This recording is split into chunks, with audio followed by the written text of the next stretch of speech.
that no, men don't just get addicted to any woman. They get addicted to the right woman. Interesting. And here are the things that women can do for their husbands where, yes, they are addicted and obsessed.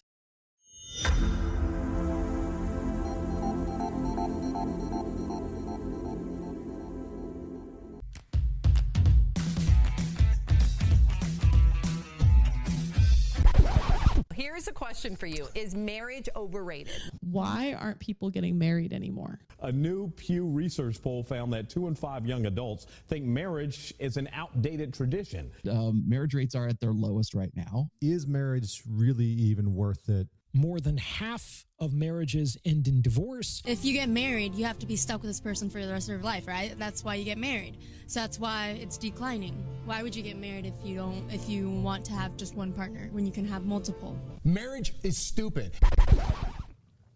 Welcome to the Married AF podcast, the self-proclaimed greatest marriage relationship podcast in the world, episode number 103.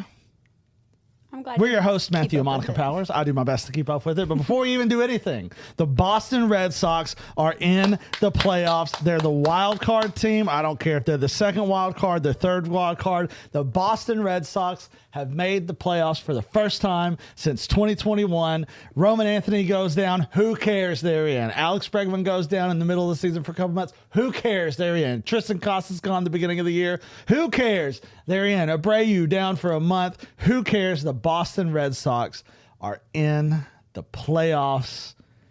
God, it feels good. I need you to do me one favor. I meant to do this earlier today, but I need you to pull your pants legs up. The Boston Red Sox, Yep. if y'all aren't noticing on the camera there, Boston Red Sox socks. Every Smile. Sunday, Boston Red Sox socks. So every doubt. Sunday, Gotta pull them down now. every Sunday you wear your Boston Red Sox socks. Yes, and it On came the from platform. it came from a bet that our son made with me. He's like, I bet you won't wear those socks Every Sunday. And I've worn these because lucky we have like 3 or 4 pairs of them. Yeah, I was going to say, you've worn through. Worn through 2 of them. I only got 2 left. So when these are gone, they're gone. But they're Red Sox promotions from a game that we went to. Thank you, Emily, the best in the world. Got them for us. And I've worn them every single Sunday that we've been at church since I have had them. So Because I got a really good close-up of your feet because your red part of the sock was hanging out today when you were on the platform. I was like, oh, I forget about the Red Sox. But yes, finally, the Boston Red Sox. And listen, do I expect them to win the World Series? Probably not. Do we want them to? Yes. Do I have a little bit of hope that it could happen? Absolutely. Are you kidding? I have full faith that my heart will be broken at some point in October baseball. I do too, but just got to get hot. Listen, Marcelo Meyer, he may come back. That'd be great. Roman Anthony, if he's back, he's the rookie phenom. He is going to be a top 3 player in the leagues for the next 10 years. And listen, I don't know. You just got to get hot. All you got to do is get hot at the right time, and the Red Sox are feeling it right now. Yesterday's game, they could care less. They were like, we are in. Listen, half the team was hungover from celebrating Friday night. They didn't play much, and they only lost 2-1 yesterday. Hardly any of the starters played, but you know what? They're in. I don't care if they're going to Yankee Stadium, if they're going to Toronto, to Detroit, to Cleveland. I don't care where they're going. I feel great about the team. I'm excited. I can't wait to be able to see Boston baseball in October yet again. They are tremendously locked in again. Tremendously locked in. Thank you, Romy Gonzalez. But the Boston Red Sox have finally made it back to the playoffs. Now we just need them to get past the wild card. They get past the wild card. So we can go back to Boston. Maybe, just maybe, we get into Boston and we experience playoff baseball at America's most beloved ballpark, Bucket list. Fenway Park. So we're not going to talk about the Red Sox the whole time. Okay. Even though I could, I would love to watch them. I would love I can replay Ceddanne Rafaela's walk-off base hit Friday night over and over and over again. Will Fleming's call, just the absolute best. And I was thinking about it the other day. We were at your parents' house because we have family in town from California. Yes. So I had it pulled up on my phone. We were playing a big family game. There was like 30 of us there. The whole family was playing. Everybody was in the kitchen. Cash and I were closer together, so I had the app, the play-by-play. Couldn't watch it because you had it pulled up on the other end. I did. Well, I had it on because it was an Apple TV game, which I hate. It should have been on Nessun. But it was on Apple TV, so I had Apple TV pulled up on phone. I was watching it live. I could not But we were also ahead of you. You were. And it was fantastic. I was like, and then I see the hit, and I'm like, oh, that's got a chance to. I thought I was going to leave the yard. I thought it was going to be a home run, but it wasn't. It was a base hit. My arms went up like this, like we won. As soon as you see the ball hit the wall, because we were a good. You're probably 5 seconds ahead of me, which is an eternity when it comes to sports. Me and Cash were celebrating on the other end, and I'm looking down at you like. It was just, it was fantastic. It was incredible. The noise, the sound. Again, you didn't get to hear the Nessun call, but we went back. Will Fleming's radio call was just the best. I was thinking about it the other day. I hate reading books. It's the worst thing in the world to read. But if they're an audiobook, if Will Fleming would do an audiobook in his radio Red Sox voice, listen, I'll buy any book that's out there and I will listen to every single one of them because his tone and his cadence, it is perfect whenever he's called a game. And if I heard him reading a book, when I'd get better because I'm reading a book and it's a key to smart, as Nate Bargatze says. But I would also be taken to Fenway Park and the Red Sox. It would just be glorious. But what a call. What a moment. Golly, it feels good. But we're not going to talk about the Red Sox anymore. We're done. Sure. So I ran across this thing, and I thought it was really good. I was reading through it, and it was talking about things women do that really make a man feel seen and wanted and loved and respected. It was talking about, and this is what it says. It says, men don't get addicted to just any woman. Because, there's this thought, men, they're always horny and they just want women, just addicted to women. That no, men don't just get addicted to any woman. They get addicted to the right woman. Interesting. And here are the things that women can do for their husbands where, yes, they are addicted and obsessed. And I was reading through them. I was like, yep, she does this, she does this, she does this, she does that, she surely does this and this and this and this. Read through all of it, so it made sense. I thought it'd be something good to share. One, to see if you're doing these things. That's great. If you're not, and you're wanting to improve your relationship and you're wanting your husband to want you and be obsessed with you and be addicted with you, these are some little things that can be done. It's no big, miraculous, huge thing. It is just small little things. So you read through this and said those are the things that I do? I saw you in there's 11 of them. I saw you in every single one of these. So we're going to bust through these real fast. It's so funny because we just said before we started recording, we need to start praying for our son's future wife even harder. We walked into his bedroom, he is 100% a teenage boy right now. Like he just got home from church, and he wore his Jordans and had jeans and his nice. He wore a nice button-up shirt today. Black button-up shirt today. He looks great today, and he's going fishing. So he's of course going to change clothes. And I see him. He's wearing Crocs with some socks, just some old shorts. Still wearing the button-up shirt from church. I'm like, dude, what are you doing right now? Like, change the shirt. Oh, I didn't know. Like, you're such a teenage boy. So yes, we were praying hard for his future wife. But these 11 things, it made me think of you. And hopefully a lot of women can see this in themselves, what they're doing for their husbands. Aww. Hopefully a lot of men will see this in their lives. But if you don't, make note. And these are small little things. Again, it's no big grand gesture. It's not going to be that huge event that's going to blow things up. Small daily decisions. So the very first thing, it said, respect him in public. Respect him in public says, it makes him feel like her king outside of the home, which for men, respect is a huge thing. Oh, yeah. And one thing about us, and it goes both ways, we will never speak illy of each other in public to anyone else ever under any circumstance. No. Even if one of us did a big dum-dum and made a really stupid decision and said or did something dumb, and we're thinking, this is the biggest idiot ever. I mean, you're thinking, why did I marry this bozo? What in the world was just, that would never be known to anybody. That's a personal one-on-one conversation. Yes. But I think that the respect in public, like it says. Give an example besides that. It says, makes him feel like her king outside the home, that anywhere you are, it makes him feel like he is the most important person in her world. And I think that is a huge deal. What do I do? You just do. The way you look at me, the way you touch me, the way you speak to me, I can just see, and I can see it, that no matter what else is going on, it's like you can see me and, okay, that's my safe space. That's it. Okay. So I think if women do this, yes, men are it's going to melt a man's heart to be able to see his wife do this for him. Googling over him. Totally. Okay. Totally. So I do that. You do that. Respect him in public. The second thing, playful teasing. Said it. Your mind went one way. Where did your mind go there, beautiful? Yeah. That's all you got to say about that? Playful teasing. It says it keeps the spark alive, but the teasing is with because we have these great little inside jokes. Oh, yeah. And we can be goofy. And that's the type of stuff where it can just be fun, playful, where you're laughing and you giggle. And again, this is just something that every single man desires. To have that one, the woman that he loves, to be able to goof off with him and have these little inside jokes and play around with them. Unbelievable. Your mind went somewhere else, though. It did.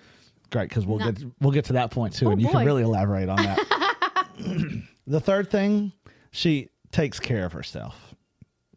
Meaning this, she radiates confidence. It's not just about beauty and how she looks, but there's a glow about her where she is aware of herself. She takes care of herself. She looks after herself, and she is confident in who she is. She's confident in her personality, in her looks, in her body, in every part of it. And men pick up on that.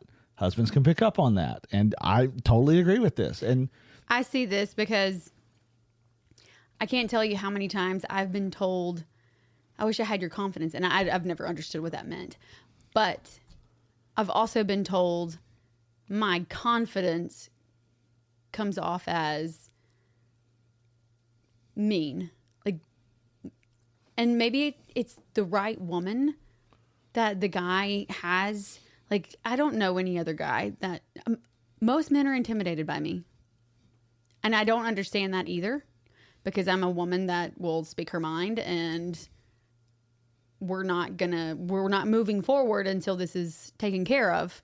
I'm not afraid to speak up for myself, and I'm not afraid of you, because, in relationships that are like an abusive relationship, if a woman is being hit or she needs to be with this guy because he's got a job and he's paying the bills and he's the father of her children, but she's not going to leave because she loves him, but he hits her. Yeah, bro, touch me. That's never okay under any circumstances. Ever. That okay ever, and that is a reality. Like I would, yeah. He's physically abusive, emotionally abusive, mentally abusive, spiritually abusive. He's abusive in every way. Talks down to her constantly. I'm not working. Stay. I got the kids, and he pays the bills, and I do love him, but he's horrible to me. But I got no. That's never an okay thing. It's never an okay in a relationship. Right, and those type of situations, they're scared to speak up because it's going to get worse. I was going to say, if you do speak up, they're afraid what's going to happen after when he finds out, because you're right. He's going to pummel her. But the first time should have never happened. No, it shouldn't. First time, shame on you. The second time, shame on me. The third time, F you. Yeah, it's over. I'm done. Listen, I can, not that I ever would, but if I laid my hands on you once, I might not have hands remaining to do it again. And you know what? It's technically how it should be. A man who lays his hands on a woman like that, that is like almost the absolute worst thing in my eyes that any man could possibly do. That's little man syndrome. Yeah, next to doing something like that to a child, you hitting your wife, no, you deserve a special kind of beating there. But yes, looks after herself, takes care of herself, has that confidence, which is something you do that's extremely attractive. The fourth thing, supports his dreams. That you are his biggest cheerleader, no matter what. And I feel like you are that. We've talked about it before, but when you gave up your dream of WWE to support a dream of mine, that speaks volumes. And even if you think, ladies, that it's kind of a dumb, I don't know if this is going to work. You were going to be famous. I don't care about being famous. I was just wanting to be a diva. Well, at that time, that's what it was. Not anymore. But if he comes to you with this dream and he has this idea or something, not just poo-pooing it and shooting it down, but support him. Poo-pooing it. Don't poo-poo it. Not just to completely shoot it down and be like, well, that's the dumbest thing I've ever heard of. You don't want to do that at all. But to be supportive in him and help him, because you just never know. But having a woman who is a cheerleader for you is huge. It's a big, big deal. The fifth one, creates a safe space. Now, I think this one is so under the radar, but maybe the most important of them all. Interesting. As in? Creates a safe space where he can feel safe to feel vulnerable without judgment. Whoa. Their breakfast plate was a sonogram of a baby. Oh my God. So they were like, oh my God, they're having a baby. That's so lovely. On that piece of paper was, I'm having the groom's baby from the maid of honour. Oh. What? No. Oh God, the penny's dropped. Oh my God. Yeah. Oh, So basically, she had given him an ultimatum: don't go ahead with the wedding, and tell her that we're having a baby.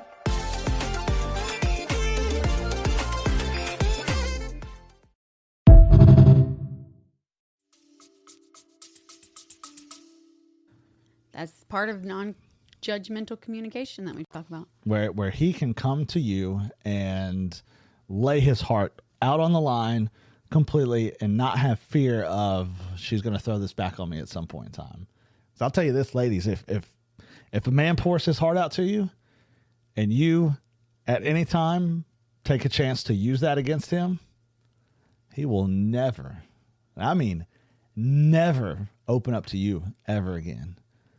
The answers you're going to receive when, hey, are you okay? Is it fine? Oh, fine. Yeah, it's good.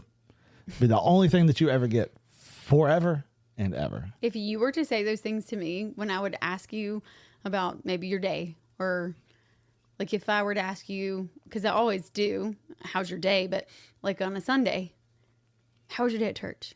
This is a conversation that we have when the kids are gone, because you got to have conversations with people that I might not have gotten to see. And vice versa. You have conversations with a lot of people that I don't get to see. So we like to, hey, how was your day? What's going on? How are people? Did you get to talk? Yeah. If you were to respond, it was good, I would just, what is wrong with you?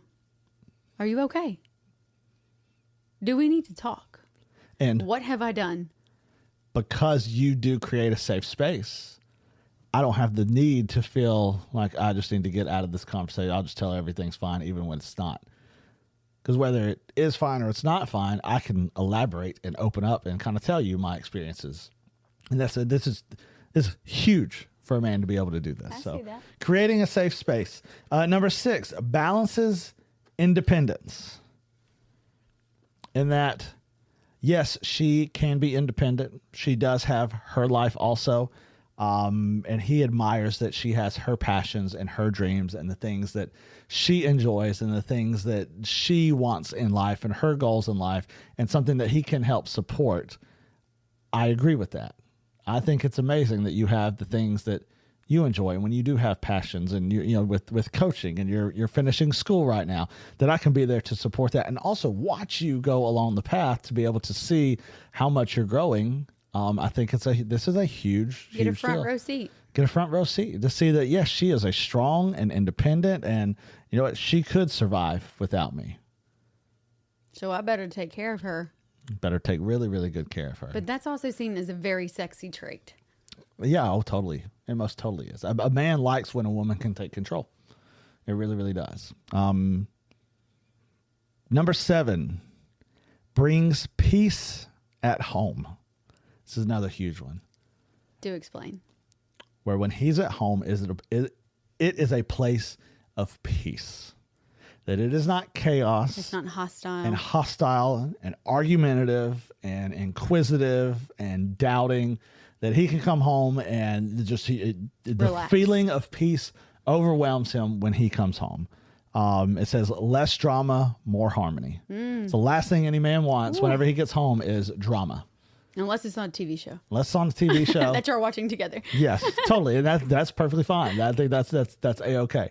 But a very peaceful home is a very happy home. Oh, I absolutely agree. A loving home and a long-lasting home. Arguments. Because we don't argue. We may debate. We have conversations, but no, we don't argue. It's not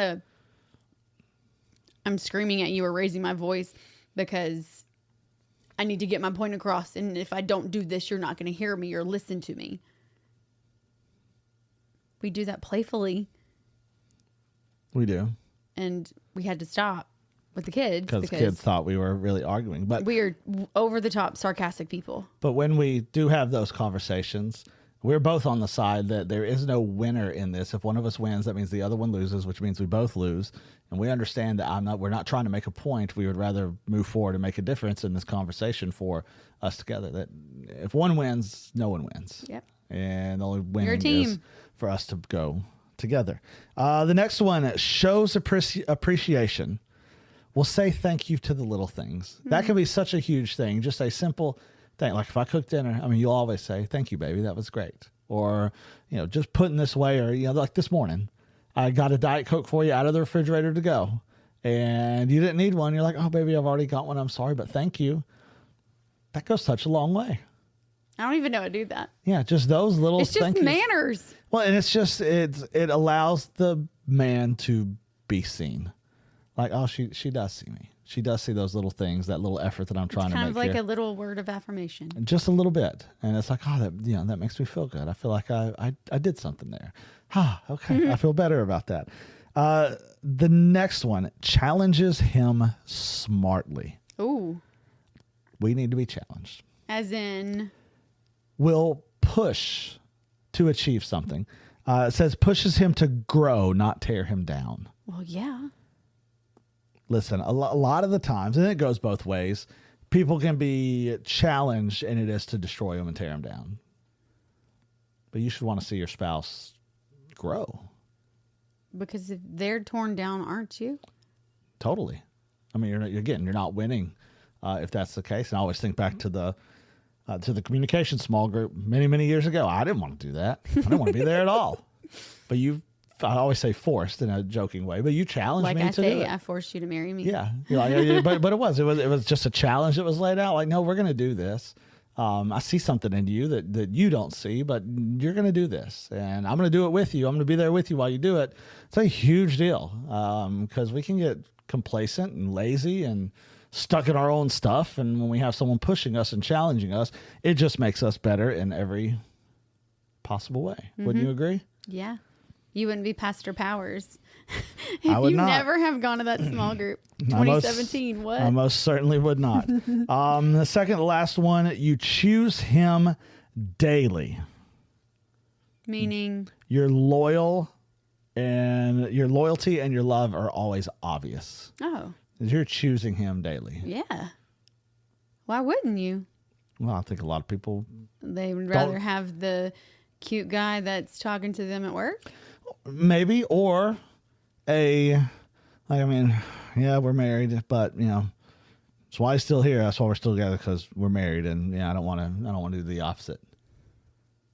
I think there's that mentality for a lot of people. Yikes. Just that thought process of, we're here, but I don't know what else to do, and that's it. But choosing him daily. And the very last one, save the best for last.